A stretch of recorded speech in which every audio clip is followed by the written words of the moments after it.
തൃശൂർ പൂരാവസ്ഥയിലേക്ക് പൂരാഘോഷങ്ങൾക്ക് തുടക്കം കുറിച്ച് ഘടകക്ഷേത്രങ്ങളിൽ കൊടിയേറ്റം. തിരുവമ്പാടി പാറമേക്കാവ് ക്ഷേത്രങ്ങൾ ഉടൻ കൊടിയേറും. തിരുവമ്പാടിയിൽ നിന്നും ശ്രീമാൻ ചെയ്യുന്നു. ശ്രീത്ത്, അപ്പോൾ പൂരാവേശത്തിലേക്ക് ഈ മിനിറ്റ് മുതൽ നഗരം അങ്ങ് അലിഞ്ഞു ചേരാൻ പോവാ അല്ലേ?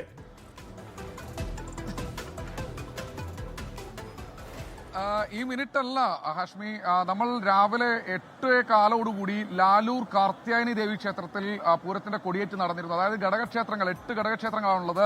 അതിൽ ഏറ്റവും ആദ്യം പൂരത്തിന്റെ കൊടിയേറ്റ് കാർത്യായനി ഭഗവതി ക്ഷേത്രത്തിലാണ് നടന്നത്, ലാലൂര്.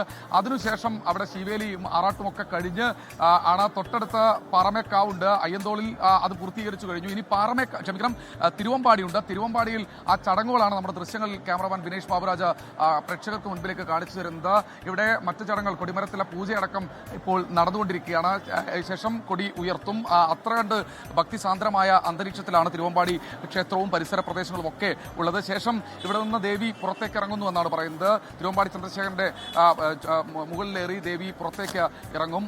ശേഷം നൈക്കനാലിലും അതുപോലെ തന്നെ നടുവിലാലിലും 2 സ്ഥലങ്ങളാണുള്ളത്. അവിടെ കൂടി ഈ പൂരത്തിന്റെ വരവറിയിച്ചുകൊണ്ടുള്ള കൊടിക്കൂറ ഉയർത്തും. ശേഷം ബ്രഹ്മസ്വം മഠത്തിലേക്ക് പോകും. ശേഷമായിരിക്കും ഈ സ്ഥലങ്ങളിൽ ദേവി ഭക്തരെ കാണാൻ വീടുകളിലേക്ക് എഴുന്നള്ളുക, അതായത് പറയെടുക്കാനായി എഴുന്നള്ളുക.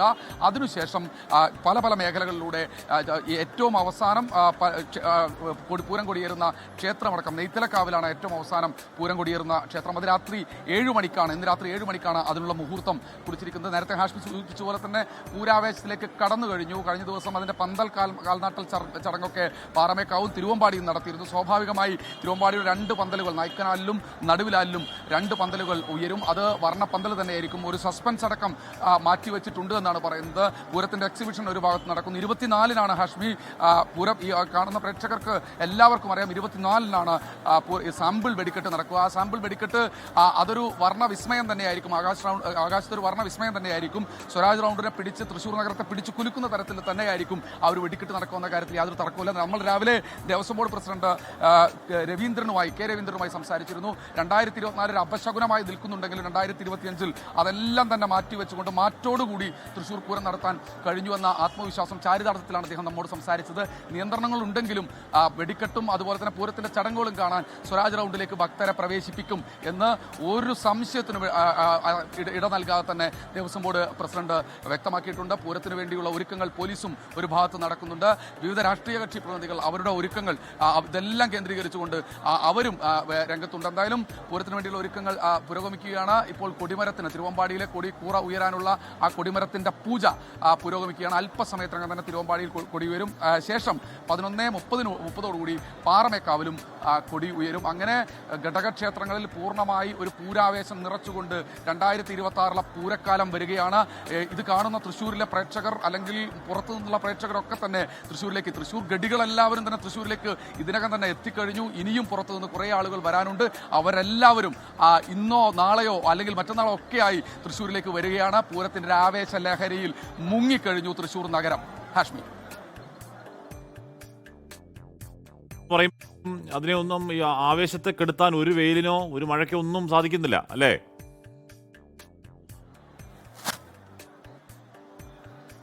ഒരു വെയിലിനും ഒരു മഴയ്ക്കും ഇതിലപ്പുറത്തെ ചൂട് കണ്ടവരാണ് തൃശ്ശൂർക്കാർ. അവർക്ക് ഒരു വെയിലോ അല്ലെങ്കിൽ അങ്ങനെ ഒരു മഴയോ ഒന്നുമില്ല. മഴയത്താണെങ്കിലും ഇലഞ്ഞിത്തറ മേളം നടക്കും, മഴയത്താണെങ്കിലും മഠത്തിൽ വരവ് നടക്കും. വെയിൽ അത് പൊരി വെയിലാണെങ്കിൽ, ചുട്ടുപൊള്ളുന്ന വെയിലാണെങ്കിൽ അതും കുഴപ്പമില്ല. അതാണ് തൃശ്ശൂരിന്റെ പൂരാവേശം. അക്കാര്യത്തിൽ യാതൊരു തർക്കവുമില്ല. ഇവിടെ തിരുവമ്പാടിയിലെ ദേവസ്വം ബോർഡ് ഭാരവാഹികളൊക്കെയായി നമ്മൾ സംസാരിക്കുന്ന സമയത്ത്, ഗിരീഷേട്ടനൊക്കെ ആയിട്ട് സംസാരിക്കുന്ന സമയത്ത് വെയിലാണ്, ഭയങ്കര ചൂടാണ്, ഇവിടെ നിൽക്കാൻ പോലും പറ്റുന്നില്ല. പക്ഷേ ആ നിൽക്കാൻ പോലും പറ്റുന്നില്ല എന്ന് പറയുമ്പോഴാണ് നൂറുകണക്കിന് ആളുകൾ ഈ ഒരു കൊടിയേറ്റിനായി തിരുവമ്പാടി ക്ഷേത്രത്തിലേക്ക് എത്തിയിരിക്കുന്നത്. ഇതിനപ്പുറത്തേക്കുള്ള ആളുകൾ പാറമേക്കാവിലുമുണ്ട്.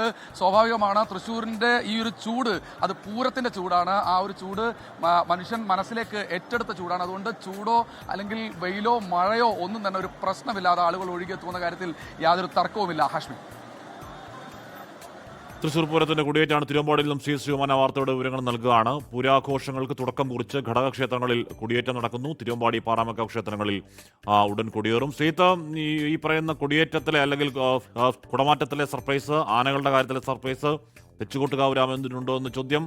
അങ്ങനെ ഇനിയിപ്പോൾ ഈ 36 മണിക്കൂറിലെ ഈ വാദ്യമേള ഘോഷങ്ങൾക്കപ്പുറം ഒരുപാട് ചോദ്യങ്ങൾ പൂരപ്രേമികളുടെ ഹൃദയത്തിൽ വളരെ ആകാംക്ഷാപൂർവ്വം നിൽക്കുന്നുണ്ട് ഇപ്പോഴും.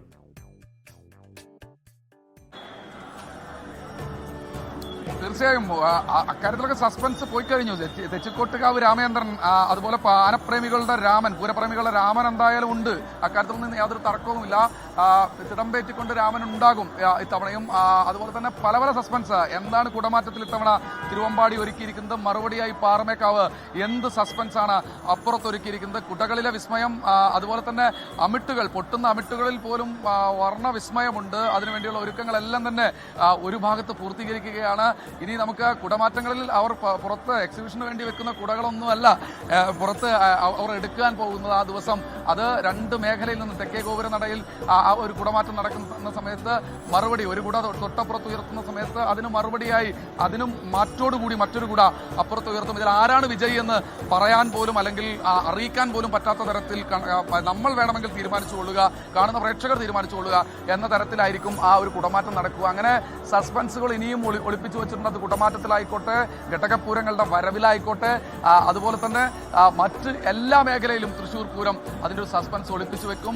എന്തായാലും മേളം കേൾക്കാൻ വേണ്ടവർക്ക് മേളം, അതുപോലെ തന്നെ വെടിക്കെട്ട് വേണ്ടവർക്ക് വെടിക്കെട്ട്, ആനകളെ കാണേണ്ടവർക്ക് ആന, അങ്ങനെ എല്ലാ മേഖലകളിലും യഥാർത്ഥത്തിൽ എല്ലാം കൂടി സമന്വയിപ്പിച്ചുകൊണ്ടുള്ള ഒരു പൂരം, യഥാർത്ഥ പൂരം, അതാണ് തൃശ്ശൂർ പൂരം. അക്കാര്യത്തിൽ യാതൊരു തർക്കമില്ല. ഒരുക്കളെല്ലാം പൂർത്തിയായി കഴിഞ്ഞു. അല്പസമയത്തിനകം തന്നെ തിരുവമ്പാടിയിൽ പൂരത്തിന്റെ വരവറിയിച്ചുകൊണ്ടുള്ള കൊടിക്കൂറ ഉയരും. ഹാഷ്മി. ഓക്കെ, സി സുകുമാരനാണ് വാർത്തയുടെ വിവരങ്ങൾ നൽകുന്നത്. എലഞ്ഞിത്രമേളമാവട്ടെ, ചെമ്പടമേളമാവട്ടെ, പഞ്ചവാദ്യമാവട്ടെ, ഈ പറയുന്ന കാഴ്ചകളാവട്ടെ, അതൊന്നും ചരിത്രത്തിൽ ആദ്യം നടക്കുന്ന കാഴ്ചയല്ല. എല്ലാ വർഷവും ഉള്ളതാണ്. എല്ലാ വർഷവും ഒരേ രീതി തന്നെയാണ്, കാര്യമായ മാറ്റങ്ങളില്ല. പക്ഷേ ഓരോ തവണ നമ്മൾ അവിടെ പോയി നിൽക്കുമ്പോഴും ഒരു ആദ്യമായി കാണുന്ന പോലെ അത് പൂരത്തിന് മാത്രം ഉണ്ടാകുന്ന ഒരു അനുഭവമായിരിക്കാം. എത്ര തവണ, എത്ര ആവർത്തി പോയാലും വീണ്ടും ആ പൂരത്തിലേക്ക് പോകുമ്പോൾ നമ്മൾ ആദ്യം കാണുന്ന പോലെയാണ് ആ പൂരത്തിനെ കാണാൻ ഒരു പൂരപ്രേമിക്ക് കഴിയും.